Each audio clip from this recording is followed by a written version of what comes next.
And I'm going to have us slides right into that pranayama we used earlier this week as well, square breath.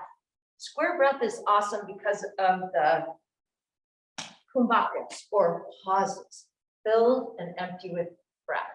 So inhale, 2, 3, 4, and hold full of breath for 4. Exhale everything out and pause, empty of breath for 4. And again around the square. Relax in the pause, full of fresh energy. And exhale gently, trying to get all of it out in the allotted time. And then relaxing, no breath, no breath, no breath. Once more around the square.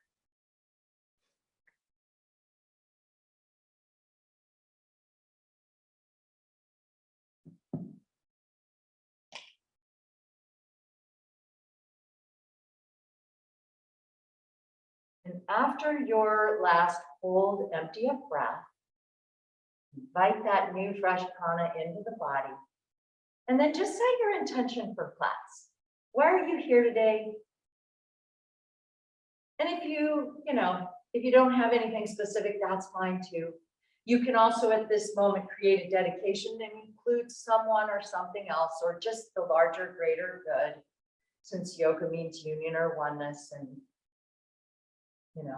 I think that our benefits from practice do extend out from us, even when we're not trying. But when we do dedicate it, then I think that it's more. It grows.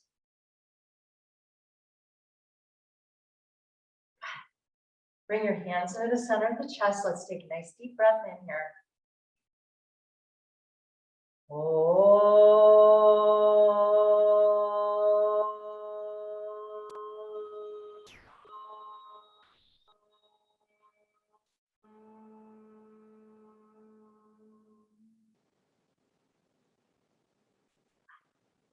There is a mantra that talks about perfection. And I think when we're looking at compassion for ourselves or others, it's interesting to look at the word perfection because it just means with making. Isn't that intriguing? So the root of the mantra is that because you are, that is perfect. And the translation is Om, that is whole or perfect, this is whole or perfect. From the whole, when the whole is removed, what remains is again whole. In other words, you can't escape your own perfection. So it's kind of a funny thing. And it sounds like this. Om Purnamada Purnamidam Purnat Purnamudachyate Purnasya Purnamadaya Purnamevavashishyate. You can tell by the repetitious syllables that they talk about perfection kind of a lot of times. So today I want you to be compassionate with yourself, relax any mean standards you might have or the cranky voice in your head that says mean things to you. All right, let's take our legs out in front of us, coming into seated staff pose, giving your knees a little pat or rub as you unfold them. And then just pointing and flexing through the feet, having a look at your fabulous feet, wiggle your toes. Yeah, and then circling through the ankles, any directions, together or opposite. Good. Yeah, and then I was remembering this little practice that Fran actually taught me that I love. And so we're just going to lie down for a moment and do the pointing and flexing, but for the benefit of the discs in our spine. So as you're pointing and flexing your heels in place, you're just rocking up and down. So you've done this before, I'm sure. So you do it sort of rapidly, and it's sort of like as if you were jumping if you were vertical, but you're horizontal. Good. Yeah. So you get a little spinal massage right off the top. Good, and then just come into stillness and feel what that's like. And then roll your feet in and out.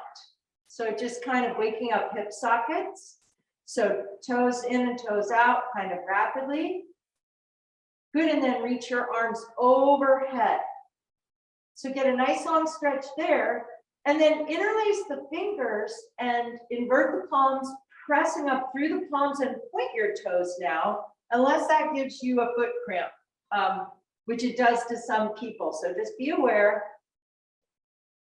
And then leave your arms over your head, but bend your knees, lift and lengthen the sacrum down onto the floor, flatten your back, and take a nice deep breath in. And as you bring the palms down by your side, breathe up in bridge pose. So press with the feet. Leave your toes engaged with the floor. So when your palms are down, your hips are up. And then as you lower the spine, the arms reach overhead again. New breath. Yeah, and just continue. As you exhale, the arms float down to the mat. Hips lift. Inhale, roll down through the spine. Get a nice long reach there. Couple more times like that into Setu Bandhasana. Yeah, just enjoying your vinyasa. Breath and coordinated movement, consciousness. Paying attention to the little conversations your body wants to have with you. What's being said? Are you listening? Great. The next time you come down with the hips to the floor, gather knees into chest, and let's circle the knees. Changing direction.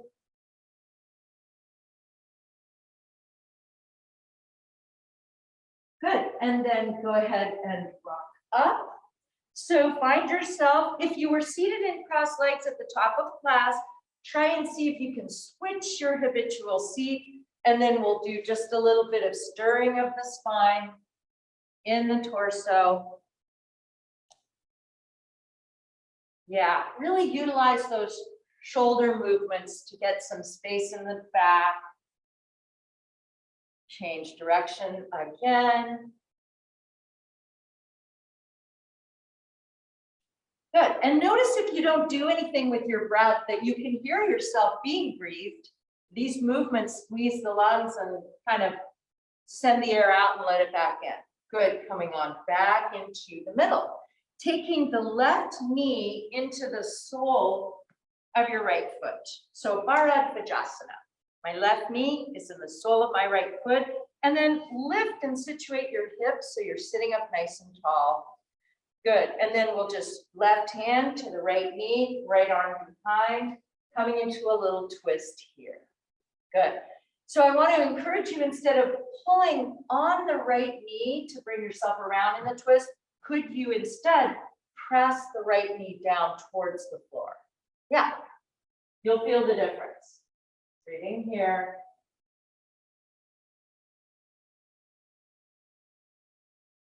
Good, relax the jaw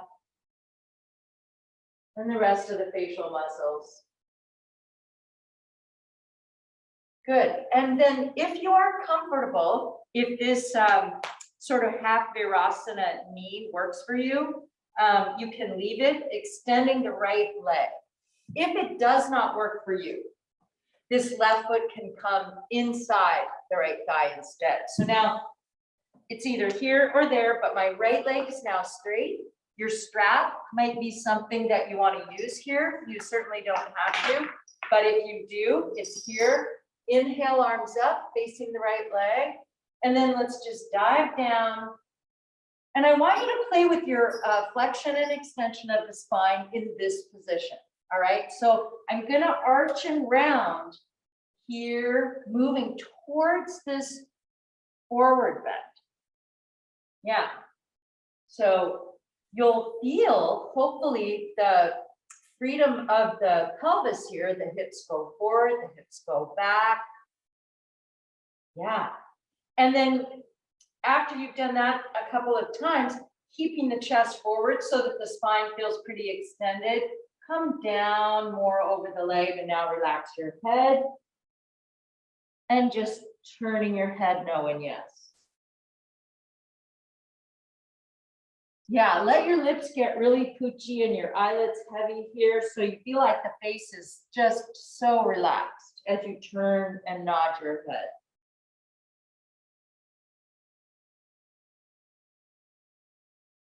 Good.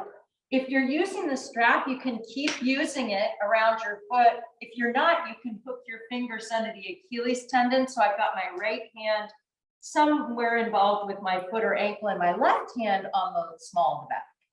So I'm rotating open and then taking my arm straight up from the chest. So getting this open chest. Good, and then left fingertips to shoulder, swinging the shoulder around in a gentle circle. Nice heavy head, long neck. Good.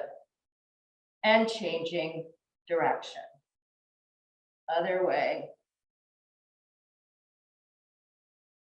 Good, and then releasing this arm long overhead towards the foot. Fran can reach her foot. I can, but I feel kind of collapsed. So I keep this arm a little more lifted. Good. And then come on up. And then you might have to rotate a little. I find that I do. So if I'm going to come up on this knee from here, I'm going to lift and take that other arm up. Yeah, if your knee's not padded on your floor or mat, you might want to shift slightly. So my right leg is out to the side and I'm up on the left knee and just finding a long diagonal reach. So basically opening up the underside, breathing here. Back more. Yeah, it's a little bit back more. I'm rolling open. Yeah, good job, guys. And is it, tell me your name again. Meredith. No, past Meredith. Bryn. Bryn, would you turn your palm down? There you go. So you're reaching towards the floor, palm down like you pat your own head. Yeah, and then roll on down. And let's find ourselves in our wide seat for a moment.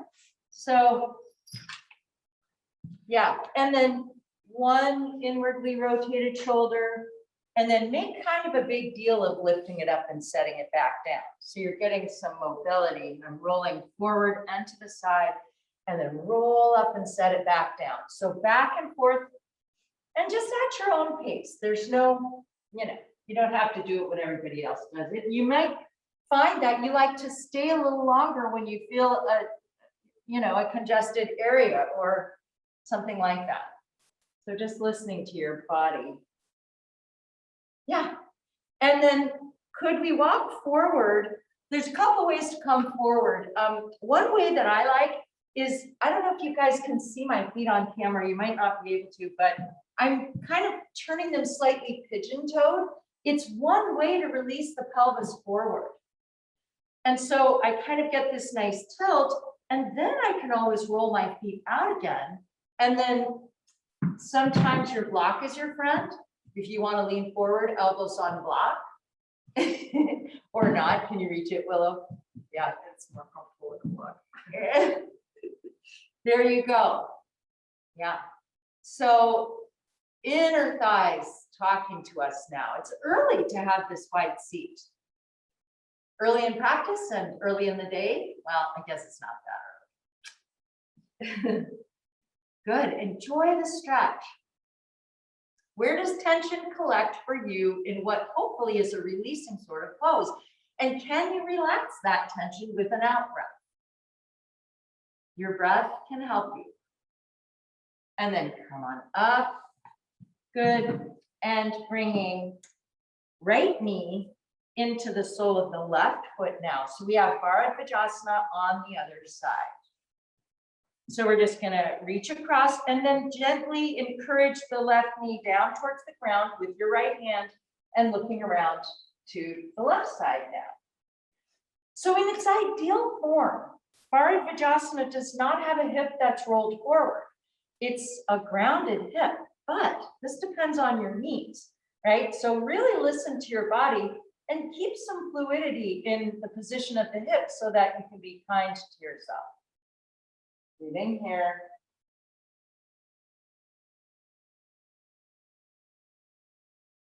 Good.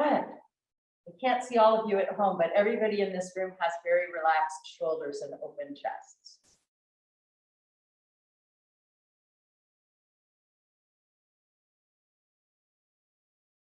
And release that. If your knee is comfortable here, leave it. If it's not, you're going to extend left leg now. So for me on this right side, it's better for me to bring the foot on the inside. So now you're going to do the little reaching forward with a flexion and extension. Your strap may help you. So again, different side to side for me. The strap is going to help. So roll those hips. Kind of square your shoulders over foot and leg. Notice how this behaves in the back body, flexion and extension. Good, yeah. And then bringing yourself down over the leg once you feel pretty extended. And if you want, you can just stay in stillness or you can sort of work on the neck again. You have that option.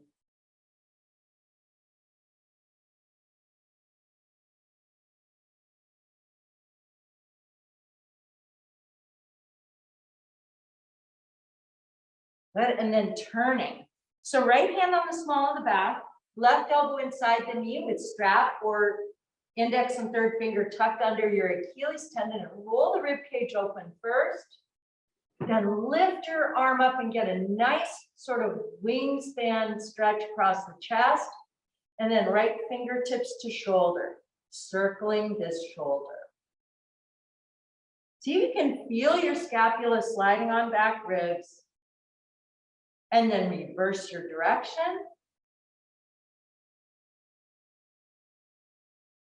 And then releasing the arm over towards extended leg as far as it's comfortable. Bryn, turn your palm down. Good job. And relax your head and neck if you can.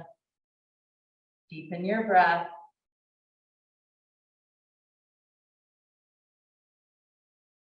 Good. Inhale on up. So situate yourself so that your knee is padded when you come up. So now you'll be up on right knee, left arm swinging up, long diagonal overhead. And take your gaze up if that's comfortable for you. And reach long through this leg and foot. Good. Enjoy the stretch. And then just gather yourself into a little child's pose. So knees together or knees apart, draping the arms in traditional classic child's pose. So palms are up, down by the soles of the feet, and your forehead is just resting on the floor. Shoulders sort of falling forward. Yeah, so there's not a lot of shoulder work in this classic version of child's pose, but there is a lot of width. So imagine you have gills on the sides of the rib cage. Relax your arms as completely as possible. Let them really drop. And then breathe wide. Good.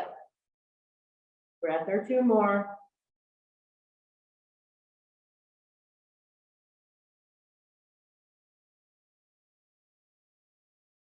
And then one hand on each knee. Roll on up. Bring your knees towards one another. And then you can either drag your arms behind you or you can have a clasp for rabbit pose. So I'm sure this will be an interesting view if I come up in rabbit because my rear will be in the mirror. But we want to strengthen and stretch the neck here. So that's how it's looking. And if your clasp doesn't feel good to you, then drop the arms on the ground and just roll around on your head a little bit. So you can move the hips in space here and there so that you're sort of massaging different parts of your scalp and your skull. Yeah, good. Loosening the neck. Try to bring the hips up above the knees. So you are kind of coming pretty far forward.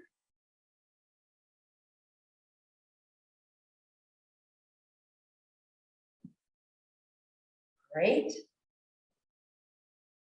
And then come on up from there. Blanket if it's Good for your knees. So you're in your tall kneel. Yeah, and then block or not, you don't really need your block, but it can be nice to have it. You can also just use your flexed foot. So I'm reaching for my left foot and I'm coming into a very gentle Utkatasana, one-armed, half of the pose, getting a nice stretch, both laterally and the back bend. And then come into stillness as you reach. And as you're breathing here, I always initially experience tightness in the chest and throat when I first find the back bend, and then it starts becoming more spacious. If you want, as it becomes more spacious, you can lower so that the tops of your feet are on the floor and you're reaching a little more deeply into your camel pose.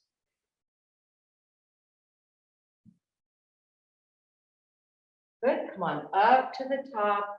Same thing other side, begin with flexed feet, left arm up now, and doing a little circling.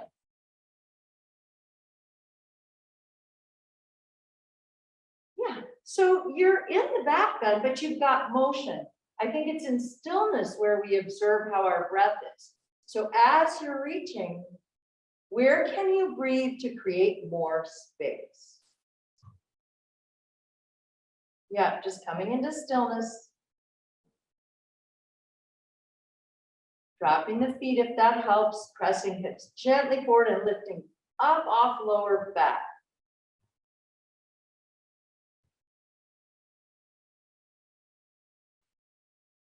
Good, and come on up from there. Take your blocks so that you've got them out in front of you. And I think I kind of like the medium setting best, but you can always play with how high or low you put your blocks. I'll back up just a little in case I keep disappearing from view. And let's take right leg to the front, little runner's lunge stretch. If you want to skip it, you can just put your fingertips on the floor. Yeah, and then extending that foot. So I'm one of those people who sometimes gets a foot cramp in a pointy toe, but not in this position. For some reason, I can find that nice long foot here, and it's not hard. Yeah. Good. As you're here, can you drop the flat spine gently down over the leg, and then pull the head of the right femur back into the hip socket? You might find a flexed foot here. Yeah. Good. And then bringing right knee forward, lifting left knee behind you. So now I haven't lifted much in terms of my actual height from the floor, but I have lifted the back knee. So for some reason, the blocks help you find the depth in the low lunge. And this deep, you really feel it in the hip flexor and quadricep on your back leg. So maybe go forward and back in that back leg. Strengthen and stretch at kind of at the same time.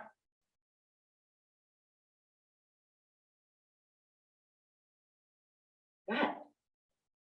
Yeah, and then just for fun, if you want to, you can do a little hop. And if you don't want to hop, you can walk 1 foot forward and 1 foot back. Let's drop right knee down now. And come on to left heel. And doing your runner's lunge stretch here. So I like to work the leg first. And once I feel like I've got really a nice long stretch here, possibly including the top of the foot, then I hinge at the hip and extend down through the spine. Yeah. So relax that hamstring as best you can. Pull the leg bone back, reach forward through the chest and the crown of the head. Very nice. And then dropping the right toes if you have not, left toes, front foot, and left knee forward and staying very low. Lift that right knee. And then just come back and forth in that back leg. So work that back foot. So the major stretch on the back foot is where? Big toe, right? You really feel it. So your toe actually really likes this, but it doesn't seem to if you don't do it very often. Good. Enjoy the stretch on the front of the back leg. Good. And then let's just step forward. Inhale, half forward bend. Exhale, fold again. And sweep the arms up over your head. Standing in Utkatasana. I know we spent an awful long time on the floor, so I hope that's okay with you. You can set your blanket out of the way and the blocks up by the front of the mat. All right. So I want to return to square breath here in standing. I feel like pranayama, well, for one thing, they say it's the most direct path to a balanced nervous system. And I love that idea that all we have to do is key into a breathing practice to sort of get the nervous system to relax. But square breath is just especially good for that kind of evenness. Inhale. And restful of breath, chin dropped, pelvic floor engaged. Release the bandhas and exhale. And then apply them again on the hold empty of breath. So chin drops, pelvic floor lifts. Release the bandhas, inhale. Apply them. Release and exhale. And apply them with no breath.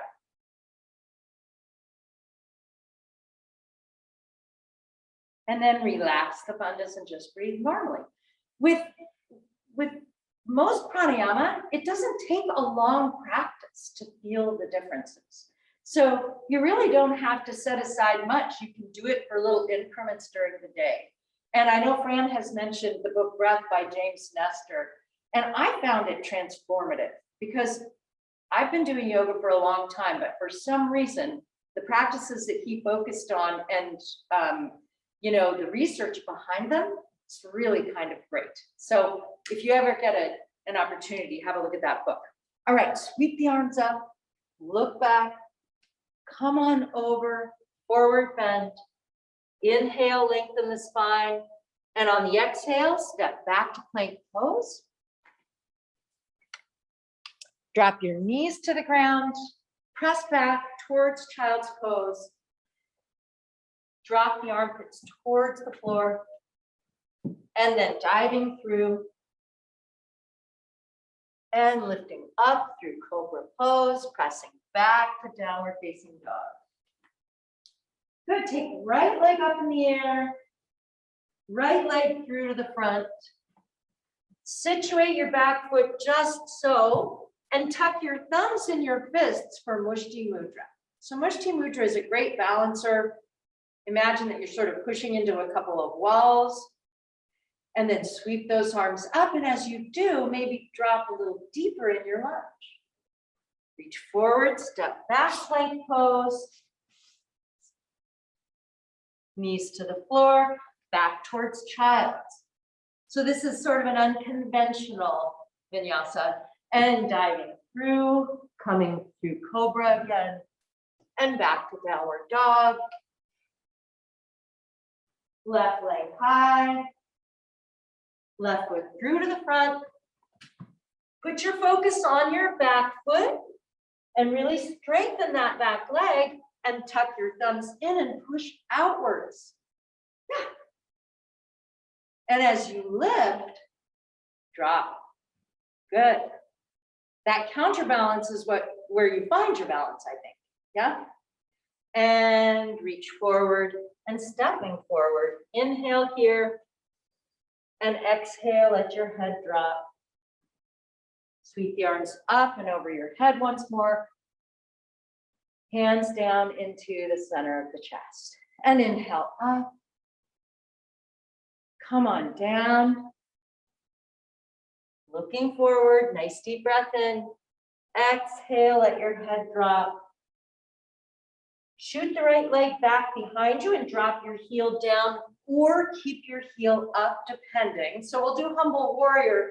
And some people feel better with the heel down and some people feel better with the heel up.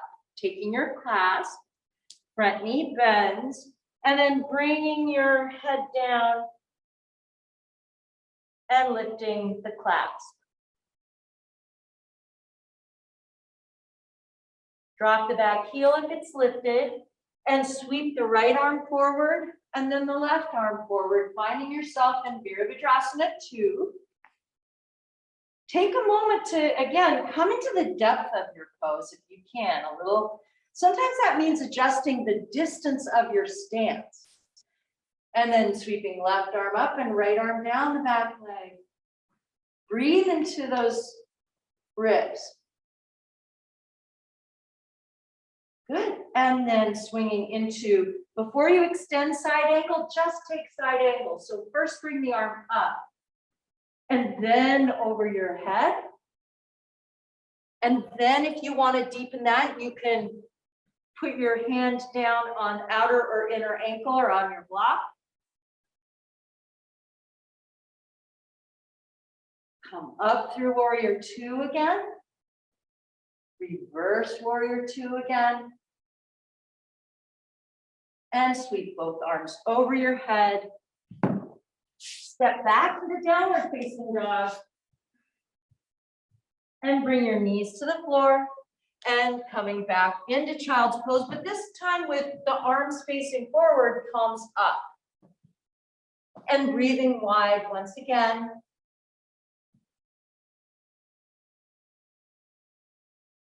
Just keep listening to your body speaking to you and to your mind speaking to you and receive the information compassionately, whatever that means.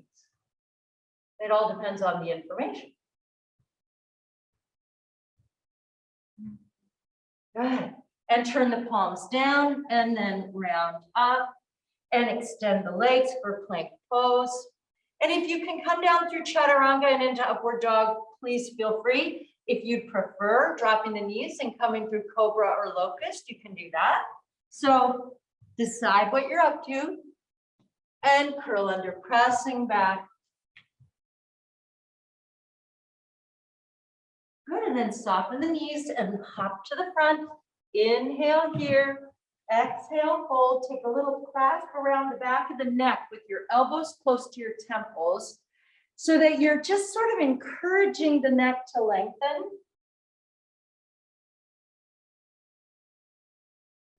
And then sweep the arms up. Inhale, hands down in the center. Good, so we're gonna take left leg back.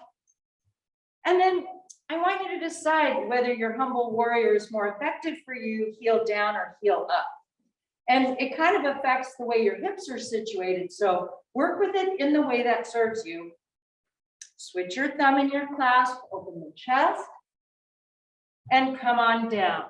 It's got a nice strong back leg that's straight and a nice strong front leg that's bent. Good, drop the crown of your head down if you will. Swing the right hip back into line if it's creeped out of line. Yes. Yes, that's considered a release valve in humble warrior. So we want to stay in the pose instead of releasing the energy out of it. And letting go of the arms. Left arm comes up, over and back. Right arm comes up in front, warrior 2. Yeah, drop your back heel down a little bit. There you go. Good. And reverse that.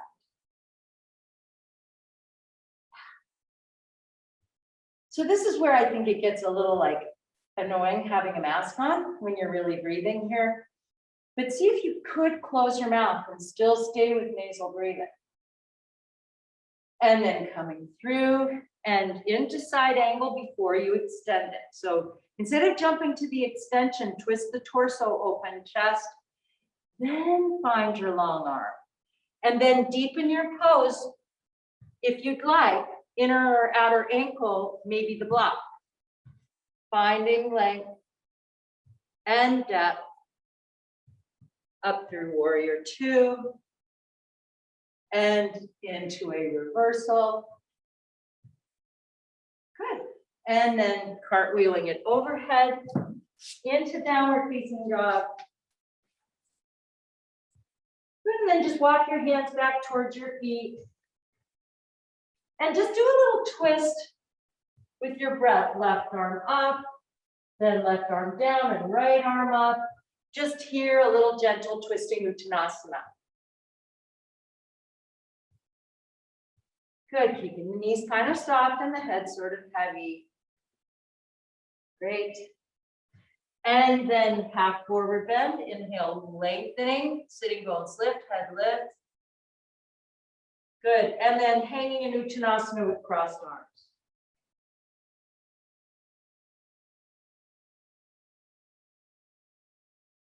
Good, and release the arms, sweep it on up. Good, hands down in the center of the chest. Coming into chair pose, fierce pose, Utkatasana. So some people have their varying opinions about where your feet belong in this posture. And I've seen people practice it with their feet side by side, which I find extremely difficult to do. I like hip width, that tends to work best for me, but you can experiment, it's up to you. And then hands on hips. So I want you to find sort of I always think of Harry Potter, this lightning bolt shape in the body. And in the studio, you've got the mirror to the side. So as you come down, you can sort of check and see, have I got this shape that I want? Are my knees actually coming forward? So bending the knees and finding the line of the spine and then releasing arms up or not. Could be hands at the center of the chest if that's easier on your back. Yeah, nice. On the next couple exhales, just lengthen tailbone a little bit more. It's not a deep tuck, but it is a lengthening.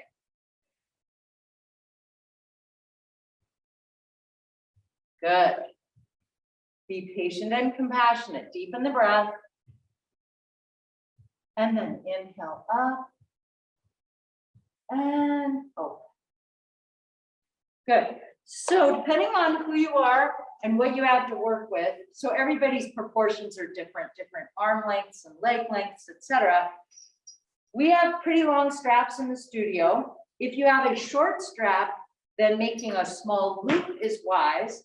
Otherwise, for the most part with these long straps, and same for you guys at home, if it's a shorter strap, a loop is more helpful. But otherwise, just put one end of the strap in each hand.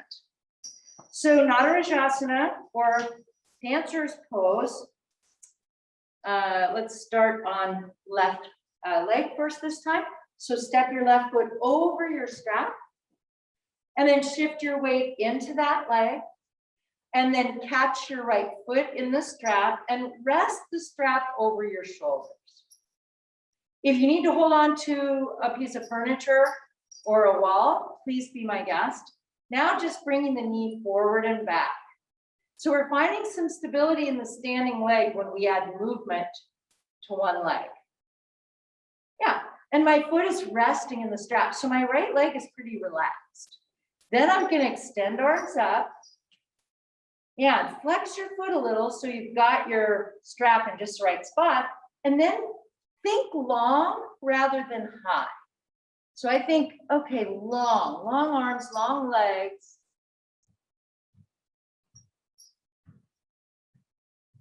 Good. Breathing, not holding the breath.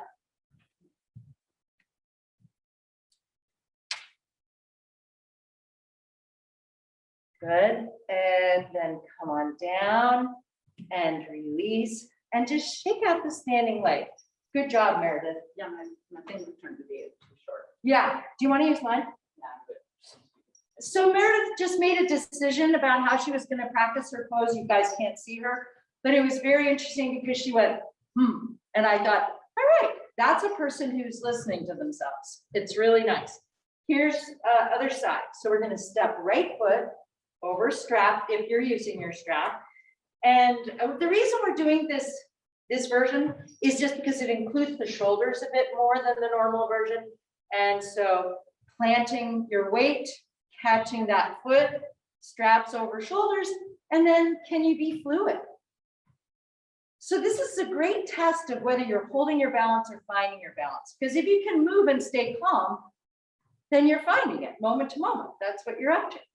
When you decide to extend, think long instead of worrying about how high that leg gets back behind you. Because of course that doesn't matter, but you are working on the back bend and the strengthening of the standing leg. Find your breath and your steady gaze. Very nice. Yeah. And it's not cheating to hold on to something because, for example, we're holding on to the ends of the strap. Good. And come on up. Yes. And come out as gently as you went in and then shake out your standing leg. Good. All right. So there's a version of Ardha Chandrasana, half moon pose called Champasana. And I've told myself for a very long time that I need to look up that, find out what Champasana means, because I'll freely admit that I don't know. I think it has something to do with a cactus, though. So I'm going to use a block because when I do Champasana, it's adding that top leg.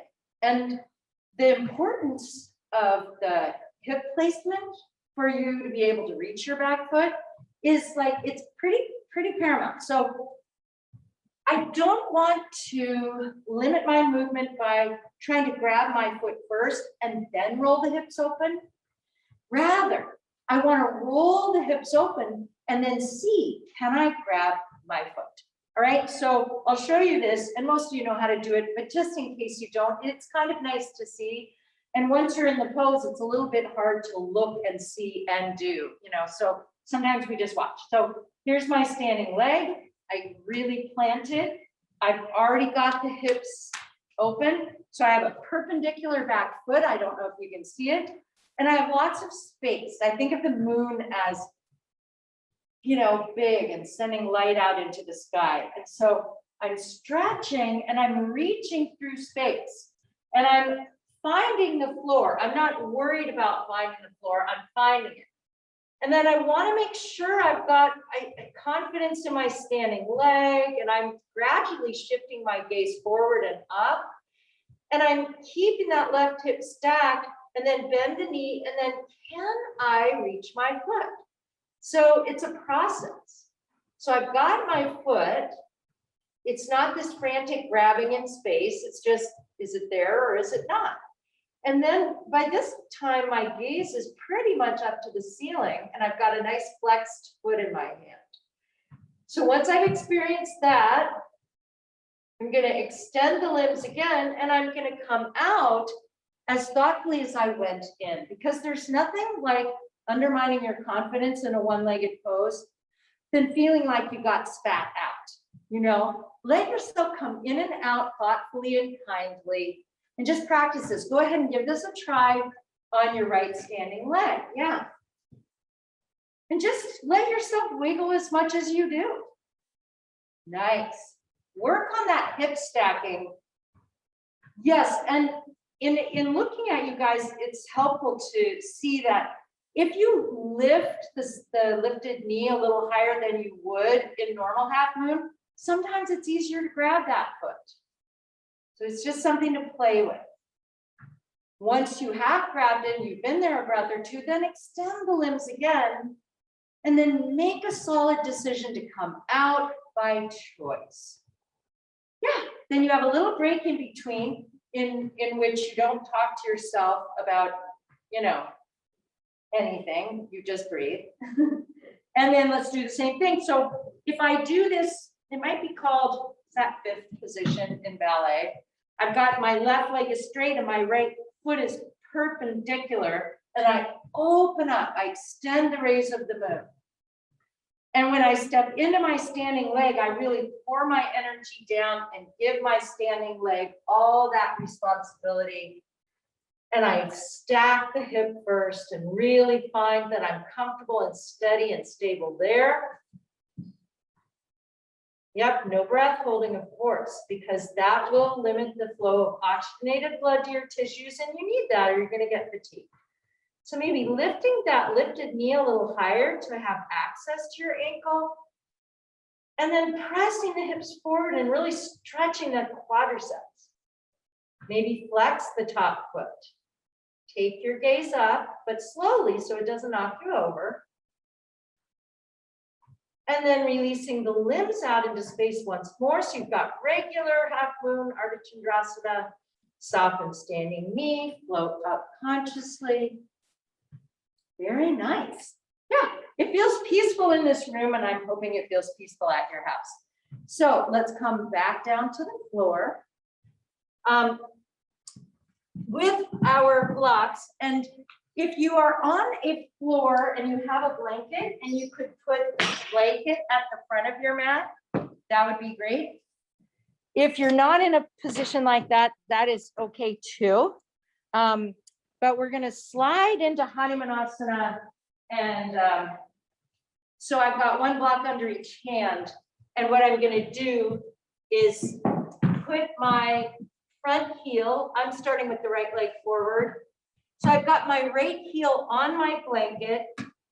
I'm sort of playing with my block height right now as I slide gently into split in a way that feels comfortable to me. And so here's your kickstand. Yes, Meredith just did it. You can drop that back knee. So you sort of come back to runner's lunge if you want to. The other thing you can do is if the blanket is too slidey, and you don't like that feeling of movement, put your heel back on your mat or your floor that's not slippery and just work your split there. Okay, so we've got blocks under hands because that's keeping us relatively high. However, I can take my block underneath the sitting bone on my front leg, and I can put myself on top of that block at whatever height. Again, back knee can come down whenever you like, or you can keep it lifted and sort of play with that. Yeah, and then once you feel like you've got this with the block underneath, you can lower that block and get longer in your pose. Now, some people, I am not one of this elite group, I can put my right hand on my knee and lift my opposite arm. I'm not the best at lifting both arms for very long. I can do it for a breath or two, but some of you are going to be able to do that easily, and you're welcome to do it. Yeah, good. And then we'll just slide that front leg back, set your block aside if you used it, and then into downward facing dog. So it's a nice extension after that kind of lengthening and stretching, but you know, it kind of gives a little relief to your back and the backs of the legs. Good. And then come on down again, but I like to start personally with the back knee lifted just to start. It gets me a little bit lower, I feel like. So play with the block height too. I've got my heel on the blanket at this point and doing a little sliding that way. If that feels unsteady or unsafe, you don't like it, you can just do without that.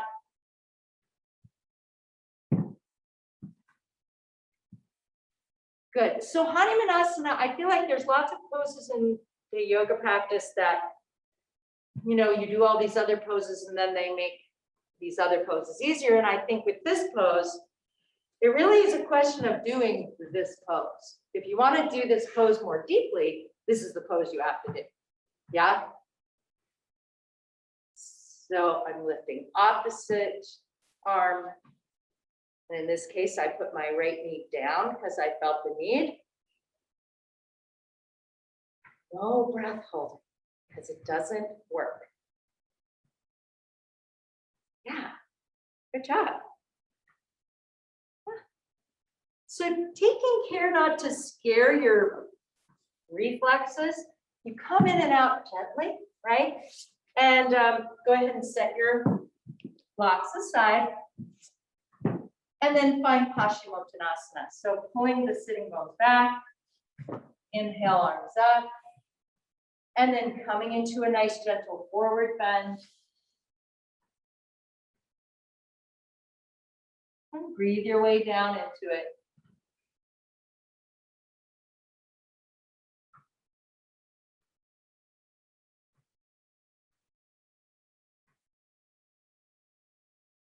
coming up out of Hanumanasana and onto your back for Shavasana. Now, once you get there, before you rest, you could maybe do a little twist. You could maybe do a little stretch. So check in with yourself and see what might be best. And then coming into rest.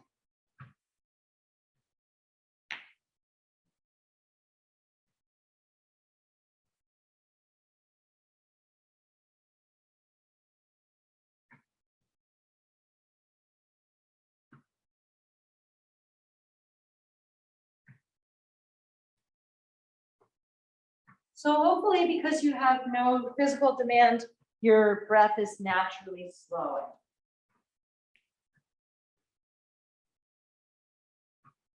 So give it time to do that.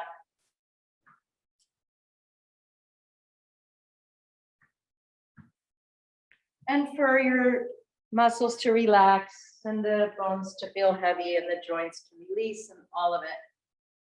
Coming into this nice resting.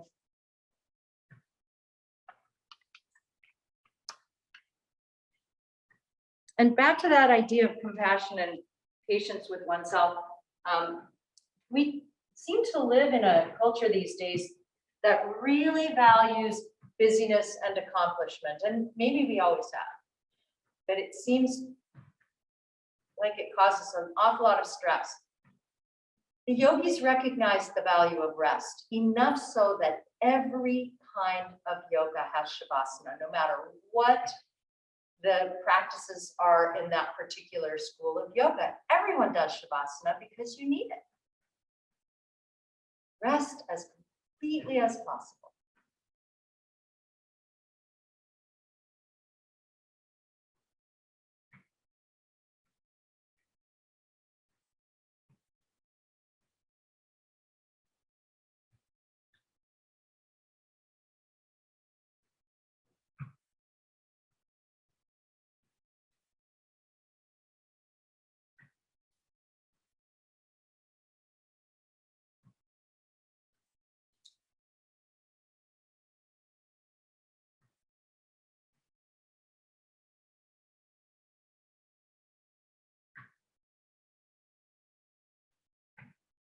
Those at home, I guess I have a tendency to go a couple of minutes over. And so if the video cuts off, my apologies.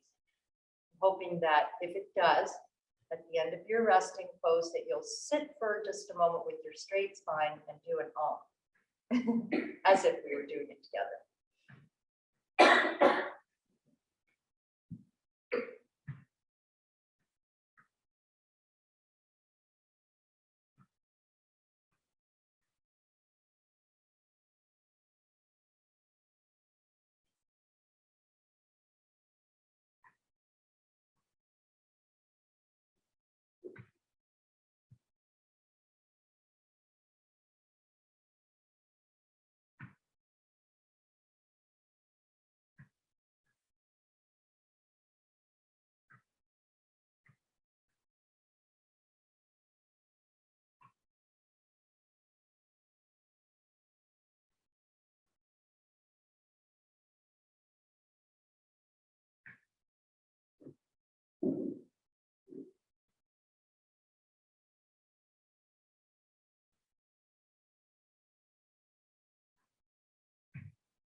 And then go ahead and begin to make small movements, whatever they might be. Just listening to yourself and choosing.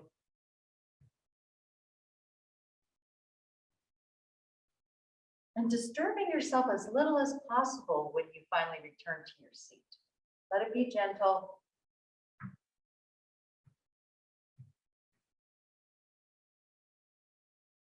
And taking your time.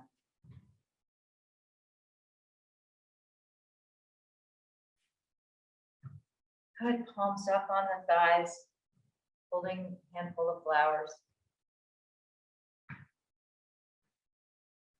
And just giving thanks to yourself for your willingness to practice. Hands into the center. Deep breath.